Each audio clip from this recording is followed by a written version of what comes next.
this is kind of an impossible question, and you're a historian looking at this, and I wouldn't even expect you to have a good answer. But when you look at history of trying to do the right thing, right? It doesn't just have to be MKUltra or something like that, because obviously there's a lot where we figured out here, oh, we were wrong, so it really didn't work out.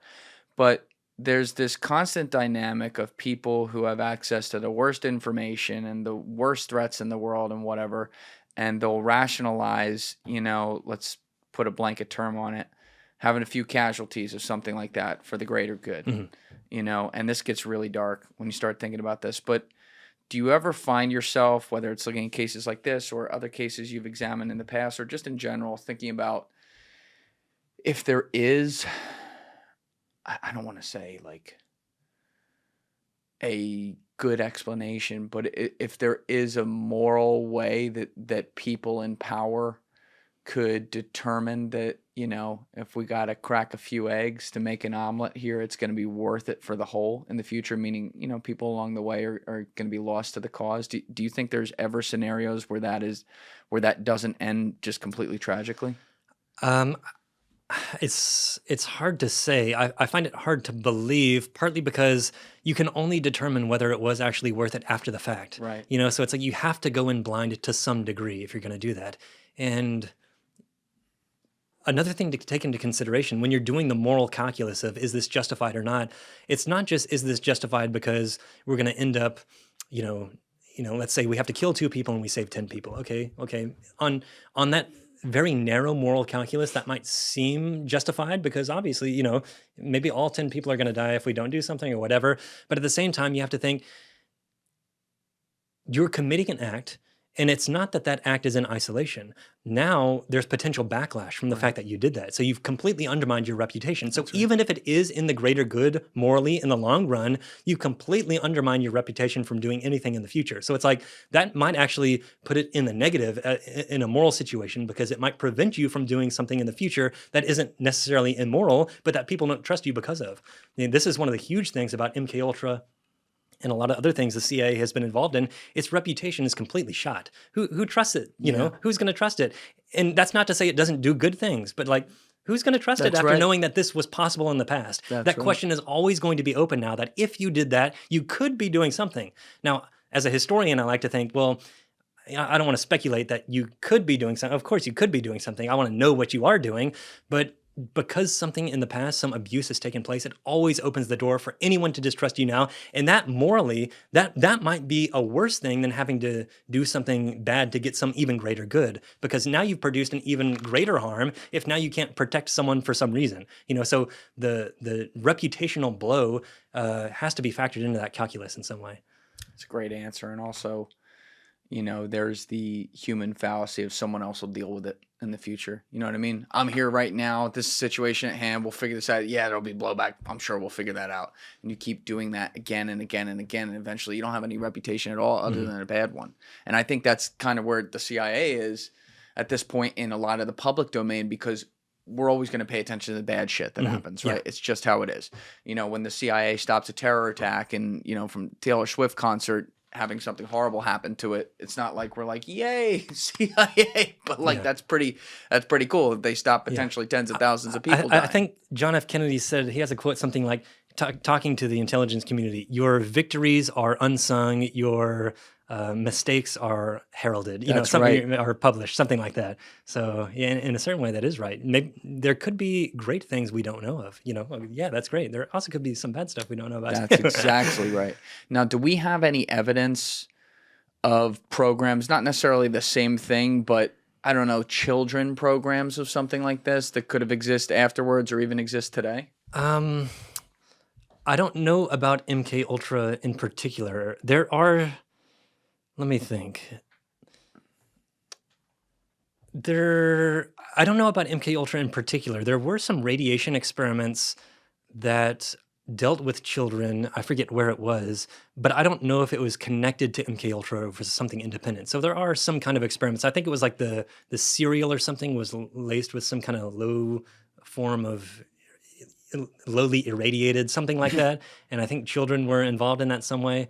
I don't know much about that, obviously, because I'm stumbling, because I'm not too sure about what exactly went on.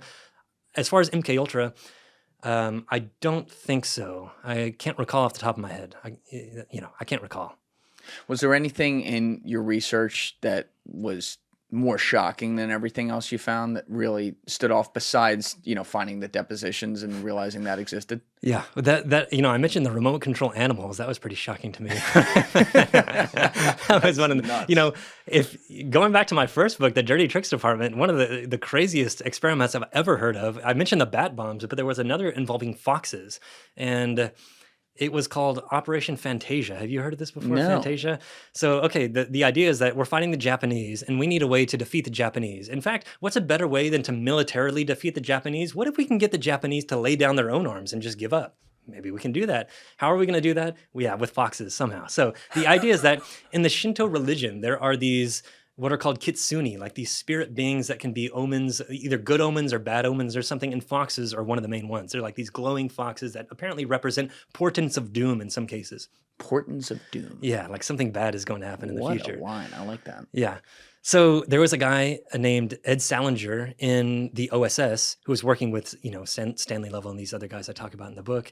And they want to do some kind of psychological operation where what if we get these foxes and we coat them in this radioactive paint that glows in the dark and we release them in Japan? The Japanese are going to see these glowing foxes and think it's a kitsune, and they're going to think that this represents a portent of doom that's coming. Obviously, it must mean we're about to lose the war. Therefore, we might as well give up now before that happens. So the foxes were never released in Japan, but there were several experiments with them. One of them was to take these foxes to Rock Creek Park near Washington, D.C., and release them to scare Americans, because the idea was that, well, if Americans are scared by these things, surely the Japanese are going to be even more scared. So they released these foxes, and sure enough, there's a write-up in a paper, a few days later saying, the glowing foxes, people are running with the screamy jeemies, I think it was the word they used for it. Another experiment with the foxes was to coat them in this paint and drop them into the middle of the Chesapeake Bay to see if they could swim to shore.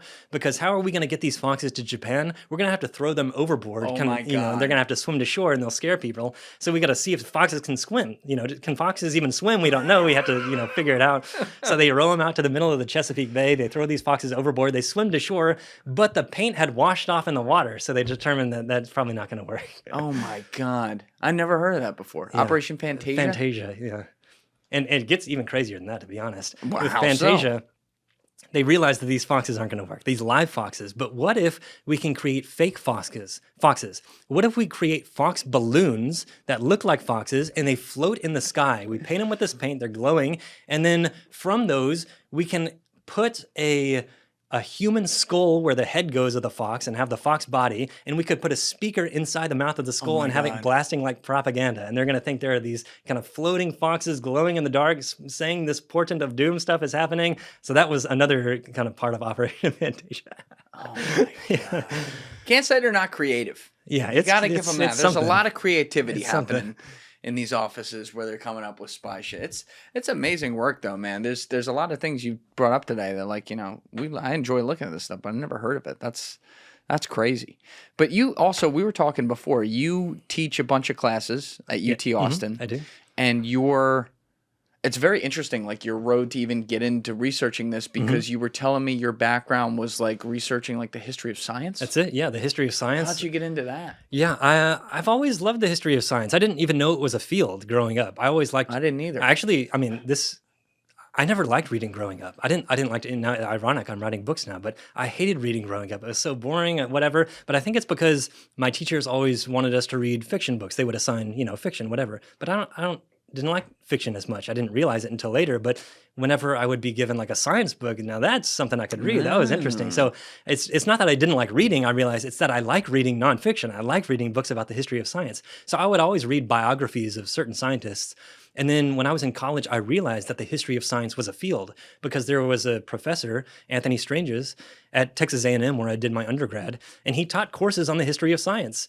And a lot of the textbooks for those courses I had already read. It's like, this is stuff I read in my free time. This is great. So I realized there's a professor who's teaching this course, and this is the subject that I like. So I could do that. That's how I kind of decided that, I could be a professor who teaches this stuff. He's doing it. Like, I want that job.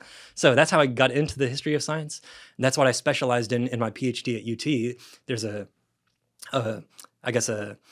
subset of the history department. You specialize in different fields. My Yeah. field was the history of science, technology, and medicine. Thank you guys for checking out this clip. If you haven't already subscribed, please subscribe and hit the like button on this video. It is a huge, huge help. And if you'd like to check out this clip's full podcast episode, that link is in the description below or right here. And finally, you can follow me on Instagram and X by using the links in my description below.